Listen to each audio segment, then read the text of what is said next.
Hello friends, welcome back to my channel. जैसा कि मैंने पिछले वीडियोस में बताया कि इंडिया में टॉप 5 बिजनेस अपॉर्चुनिटीज़ क्या हैं जो 2024 में भी रेलेवेंट थी, 2025 में भी रेलेवेंट रहने वाली हैं। उनमें से कुछ टॉपिक जैसे कि ईवी चार्जिंग स्टेशन का, gen AI based IT support system का और मेंटल हेल्थ को डिजिटल प्लेटफॉर्म पर लाने का, इन तीनों बिजनेस आइडिया को हमने डिटेल में समझ लिया है। आज हम एक बहुत ही बड़ी बिजनेस अपॉर्चुनिटीज़ को डिस्कस करने वाले हैं जो है एग्रीटेक से जुड़ी हुई। एग्रीटेक क्या होता है? एग्रीकल्चर से रिलेटेड जो भी टेक्नोलॉजी होती है उसे हम एग्रीटेक कहते हैं।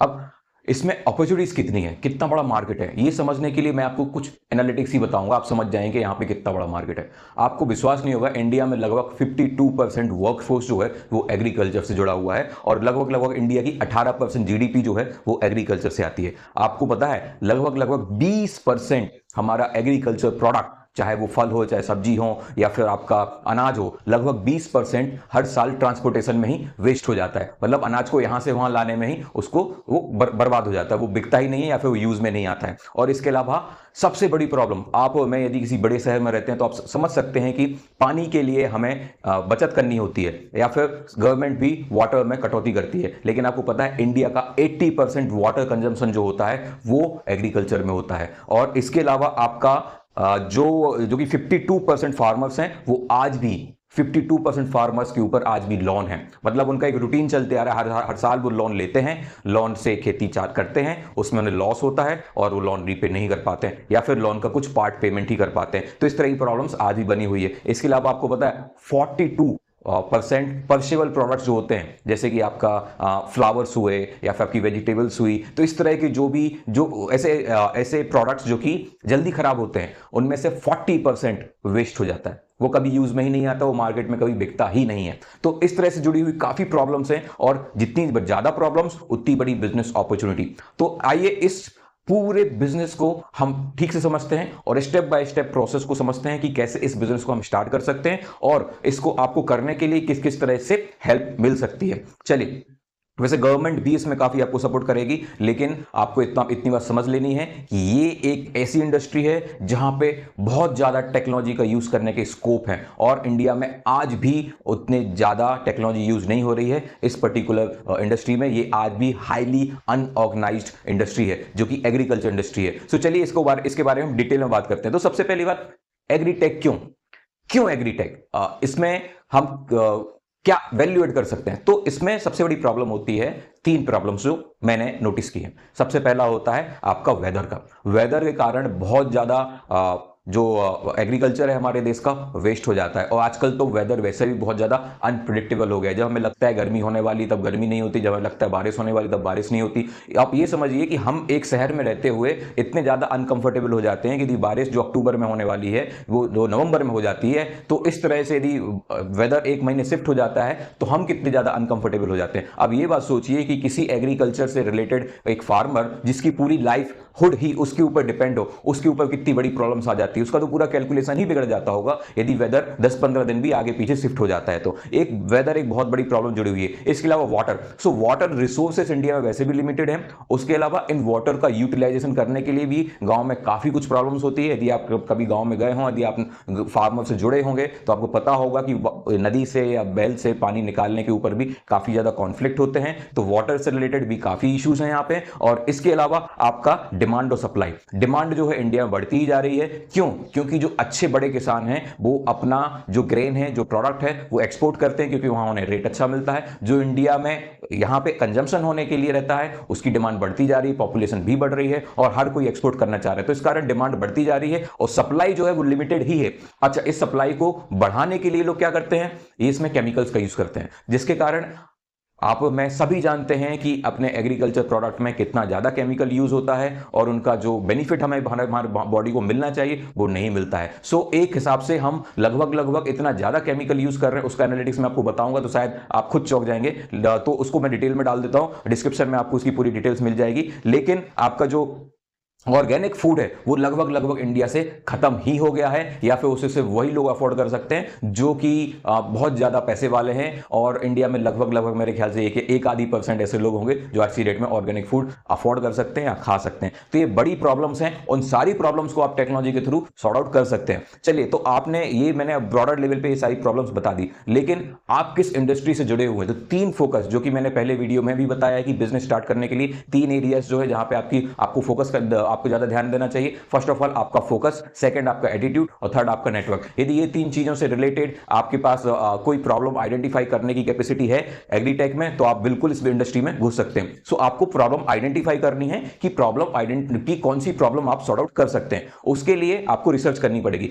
इस इंडस्ट्री में रिसर्च करना थोड़ा डिफिकल्ट होगा क्योंकि ये ईवी जैसा नहीं है। तो जैसे मैंने ईवी के वीडियो में बताया था कि इलेक्ट्रॉनिक व्हीकल चार्जिंग स्टेशन चालू करने के लिए आपको मार्केट रिसर्च करना काफी आसान होता है, लेकिन इस इंडस्ट्री में आपको मार्केट रिसर्च करने के लिए बहुत ज्यादा मेहनत करनी पड़ेगी क्योंकि आपको एग्जैक्ट डेटा आना आपके पास बहुत ज्यादा जरूरी है। और ये करने के लिए आपके पास एक ही रास्ता है कि आप जाएं उन एग्रीकल्चर फार्मर्स लोगों से बात करें, और दूसरा आप उन लोगों से भी बात कर सकते हैं जो कि एग्रीकल्चर प्रोडक्ट के रिटेलर्स हैं या होलसेलर हैं या ट्रांसपोर्टेशन से रिलेटेड है या मंडी में कुछ सप्लाई करते हैं। तो इस तरह के वेंडर से भी आप बात कर सकते हैं, लेकिन आपको इन सबसे बात करनी चाहिए ताकि आप एग्जैक्टली क्या प्रॉब्लम है उसको आइडेंटिफाई कर सके। क्योंकि प्रॉब्लम्स तो आपको मुझे सब पता है, लेकिन आपको प्रॉब्लम के साथ उसका सॉल्यूशन भी ढूंढना है। तो मार्केट रिसर्च आपकी ऐसी प्रोसेस होगी जिसमें आप प्रॉब्लम भी आइडेंटिफाई कर लेंगे और हाई लेवल आपको सॉल्यूशन का रास्ता भी मिल जाएगा, क्योंकि सबको सॉल्यूशन पता है, बस उस सॉल्यूशन को डिजिटली कैसे सॉल्व करना है उसके ऊपर हमारा एक फोकस रहने वाला है। चलिए, इसके मार्केट रिसर्च करने के बाद आपको यह देखना है कि आपको किस इंडस्ट्री को टारगेट करना है। ठीक है, अब जैसे कि आपने आइडेंटिफाई किया कि वहां पे किसी भी पर्टिकुलर एरिया में, अपने इंडिया में हर एरिया का एग्रीकल्चर जो है वो डिफरेंट है। ओके, सारे खेत अलग हैं, सारे वेदर अलग हैं, उनका सिनेरियोस अलग है, तो आपको एरिया वाइज ही फोकस करना पड़ेगा। तो फिर भी मैं एग्जांपल के लिए बोलता हूं, यदि आप सेंसर बेस्ड टेक्नोलॉजी के ऊपर काम कर रहे हैं या फिर ऐसी टेक्नोलॉजी जिससे कि आप सॉइल की क्या क्वालिटी है, सॉइल में कितना पानी है, पानी कब डलना चाहिए और पानी कैसे डलना चाहिए, किस क्वालिटी का पानी डलना चाहिए, या फिर आपके पास लैंड है, लैंड में आपका जो क्रॉप्स है, जो आपकी फसल है उसका क्या लेवल है और किस लेवल के हिसाब से उसमें कितना पानी डलना चाहिए, ये सारी चीजें हम सेंसर बेस्ड चीजों से कंट्रोल कर सकते हैं और काफी अच्छे तरीके से कर सकते हैं। तो जैसे कि आप जब फार्मर्स से बात करेंगे, यदि आपने किसी गांव में टाइम स्पेंड किया है तो आपने देखा होगा कि वहां पे लोग अक्सर गट फीलिंग पे ही चलते हैं, वहां पे कोई डेटा नहीं होता है। और इसलिए आप आज भी देखेंगे कि 52% लोग जो आज भी लॉन के नीचे दबे हुए हैं फार्मर्स, उनके पीछे कारण यही है कि लगभग जो ये सब लक बेस है। यदि आप रेशियो भी देखें तो 50-50% है। मेरा हो सकता है कि इस साल क्रॉप्स अच्छे निकले, मेरी फसल इस साल अच्छे निकले या फिर नहीं निकले, तो 50-50 रेशियो ही होता है इसमें। तो ये मोस्टली गट बेस ही चलता है। तो वो खुद डिसाइड करते हैं कि उन्हें पानी कब देना है, कितना देना है, क्यों देना है, और वो तो क्लॉक देख के भी पानी नहीं देते। वो जाते हैं, पाइप छोड़ देते हैं, 2-3 घंटे बाद जाते हैं, पाइप निकाल लेते हैं, उसके बाद किसी और खेत में डाल देते हैं। यही प्रोसीजर फॉलो होता है। तो आप यदि सेंसर बेस्ड टेक्नोलॉजी का यूज करना चाहते हैं इसमें, तो आपको काफी कुछ स्कोप मिल जाता है। और इसके अलावा एआई का भी आप काफी इस्तेमाल कर सकते हैं।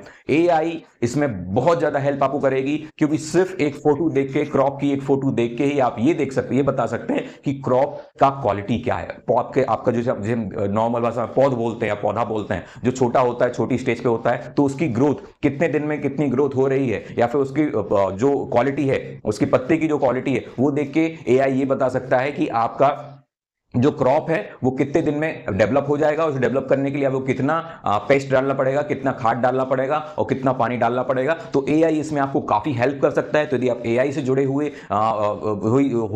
टेक्नोलॉजी को यूज करना चाहते हैं इसमें, तो आप वो भी कर सकते हैं। और इसके अलावा पेस्ट कंट्रोल, पेस्ट कंट्रोल से जुड़ी हुई चीजों को भी आप काफी कुछ कर सकते हैं। इसके अलावा मार्केट, जैसा कि मैंने बताया कि हमारे यहाँ पे 20% फसल जो है ट्रांसपोर्टेशन में ही खराब हो जाती है। क्यों? क्योंकि अनाज जो उगता है वो गांव में उगता है और अनाज जो बिकता है वो मंडी में बिकता है, और मंडी में गवर्नमेंट के रेट्स होते हैं। और यदि कोई किसान अच्छा भाव पे बेचना चाहता है तो उसे किसी बड़ी मंडी में आना पड़ेगा, किसी बड़े शहर की मंडी में आना पड़ेगा। तो उस ट्रांसपोर्टेशन के थ्रू जब वो वहां से यहाँ लेके आते हैं, बड़े मार्केट तक लेके आते हैं किसी अच्छे भाव के लिए, तो उसमें उन्हें काफी प्रॉब्लम होती है। तो आप कोई डिजिटल प्लेटफॉर्म मार्केट, हालांकि गवर्नमेंट ने ये इनिशिएट काफी पहले लिया हुआ है कि वो अपनी डिजिटली क्रॉप बेच सकते हैं, लेकिन इसमें सबसे बड़ी प्रॉब्लम यह आती है कि जो क्वालिटी खरीदार को चाहिए, वो क्वालिटी बेचने वाले के पास नहीं है। सो जैसे कि आप देखेंगे कुछ टाइम पहले एक चैलेंज भी आया था जो कि फार्मर्स के लिए बहुत बड़ा चैलेंज हो जाता है। वो एक फोटो खींच के भेजते हैं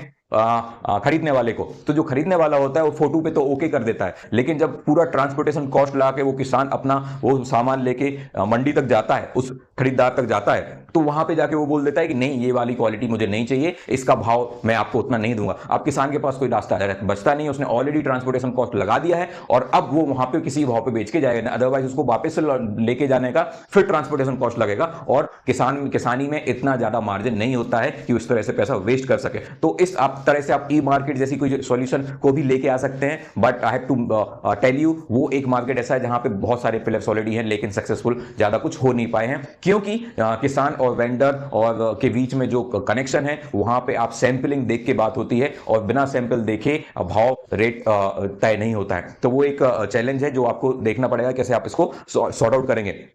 इसके अलावा जब आप एक प्रॉब्लम आइडेंटिफाई कर लेते हैं, आपको कौन सा सॉल्यूशन आपको देना है, इसके अलावा आपको ये करना है नेक्स्ट स्टेप में कि आपको मिनिमम वायबल प्रोडक्ट एमवीपी बनाना है। कि जैसे कि आपने एक एआई बेस्ड कोई टूल बनाया, तो उस एआई बेस्ड टूल को आपको ट्राई करना है इंडिया में अलग अलग एरिया में। आपको ये देखना है कि वो प्रोडक्ट कितना ज्यादा एक्यूरेट है, क्या एक्यूरेसी आपको दे रहा है। तो एमवीपी मिनिमम वायबल प्रोडक्ट आप उसे बना सकते हैं और उसके बाद आप उसे ट्राई कर सकते हैं। एक बार वो आपका बन जाता है तो उसके बाद फिर आप उसको एक बिजनेस मॉडल डिसाइड कर सकते हैं कि आप इसको कैसे बिजनेस करेंगे।